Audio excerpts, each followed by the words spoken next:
আমরা সবে ঘুরে খাড়ে এসে বসলাম, আমার রুম দেখে নিন এলোমেলো সব হয়ে আছে, সব গোছাবো, একটু হাওয়াই টাওয়াই দিয়েছি আর ফ্রেশ হয়ে সবে বসেছি। আমরা বেড়াতে গেছিলাম, মানে পেড়ে এনেছি গাছ থেকে। এই ফলটা কোনোদিন কিনতে পাওয়া যায় না। এই মন্দিরের থেকে আসার সময় দেখলাম গাছে হয়ে আছে, এই ফলটা পারলাম। এই ফলটার নাম বিভিন্ন জায়গার বিভিন্ন লোক বলে।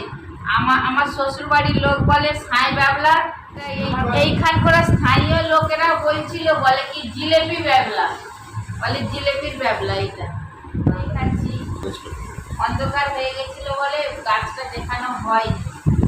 এই যে এই দানা একটা আছে, এই কালো দানা, আর এই যে খেয়ে দেখাচ্ছি, এই দেখুন